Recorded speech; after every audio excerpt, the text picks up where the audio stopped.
kicking him out of the stadium, out of the arena, because he was losing his mind, and it scares people.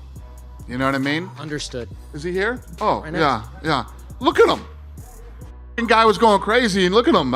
Nobody wants that shit. Everybody gets scared. He was going crazy. So they brought him out into the back and tried to calm him down. And then Walid,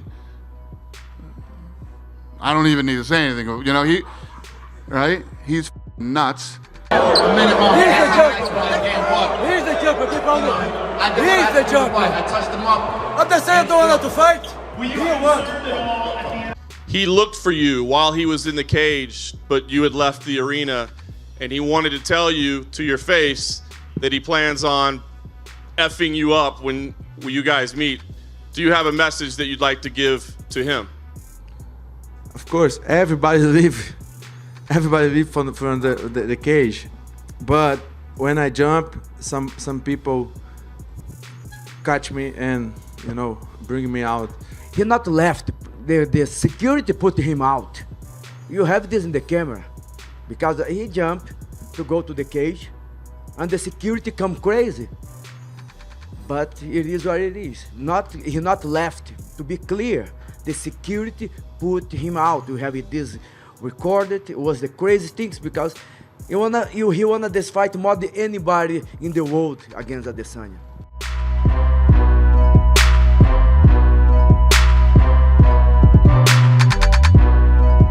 Costa was back here earlier tonight, and he said that he thought the tentative plan was July 11th for that fight. Yeah. He's got to calm down. I want to hear from a doctor. Again, they told me that he went crazy tonight and jumped over the gate and was going crazy. We threw him out, and I just had to calm those guys down in the back. The fight with Whitaker was great. The fight with Gastelum was great. The Anderson Silva fight, it was slow like this. But I don't care. I go inside, I know you will. This fight's going to be incredible. I know. Yeah? All right. He wants this fight so bad.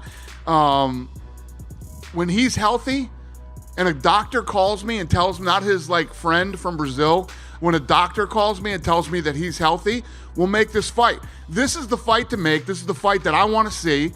And I guarantee you, when that fight happens, you'll hear me going crazy about that one.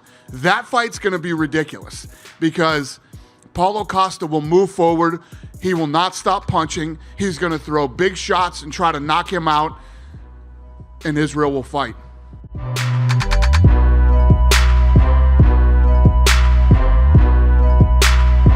Costa made a comment. He was kind of ripping you when he came in here after the fight, and he basically said you're the most shameful champion he's ever seen.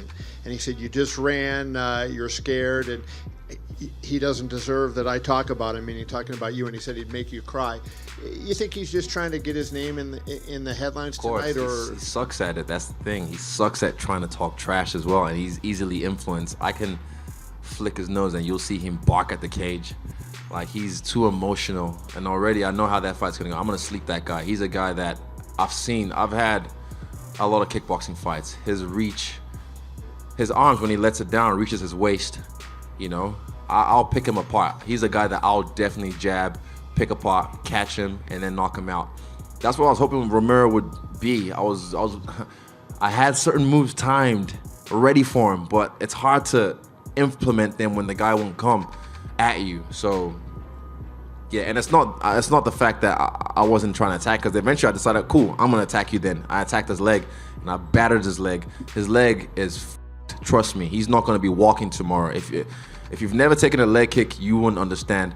But I looked at his leg after the fight when I was talking to Joe Rogan, and I saw his leg was battered and bruised, and I already knew it was when I think in the 4th round I could see the damage I did in the leg, so I just invested more in it.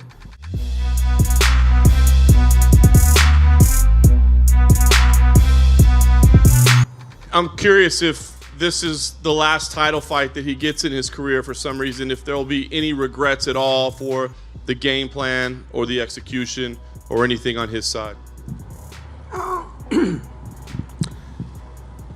Simplemente que esperaba hoy tener una guerra.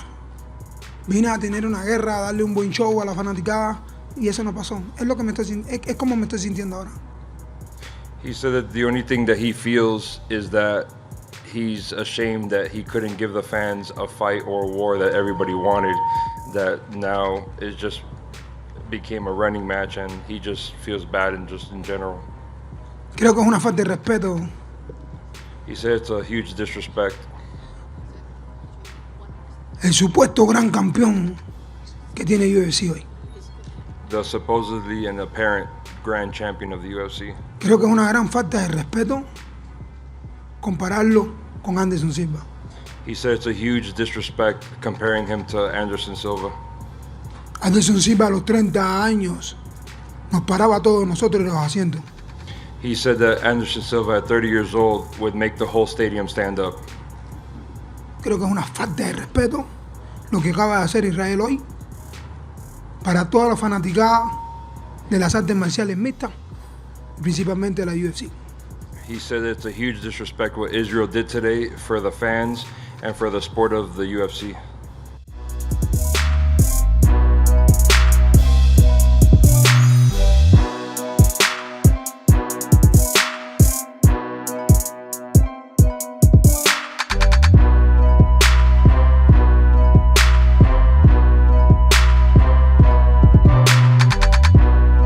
So he said, it doesn't matter Holloway, Volkanovski, Ortega, but Ortega already ducked him one time. So he doesn't need to fight a fighter that's ducking him already. Dang, I didn't know Zombie had this in him. This is great stuff. This is some good trash talk.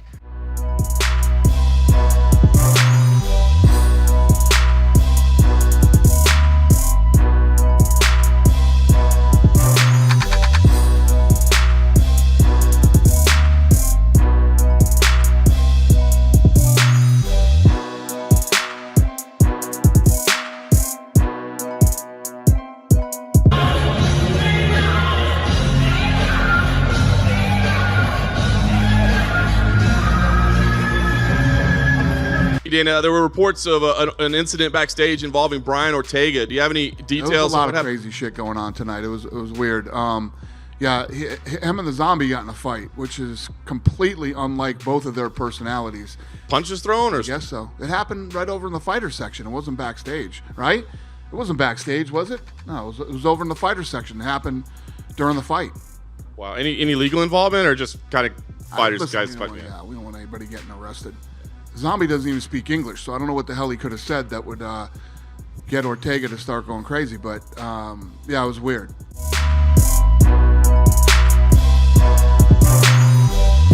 You announced UFC 165 going into the Hall of Fame tonight, and I couldn't help but think the next fight that you had in the cage afterwards was Joanna and Weili, and you have to think that fight may someday be in the Hall of Fame. I mean, that was that caliber fight, wouldn't you agree? Yeah, that's definitely a Hall of Fame fight, 100%. I mean, I'm sure you guys had the same thing. My phone was going crazy during that fight. Everybody was blowing me up, saying it's the greatest fight they've ever seen.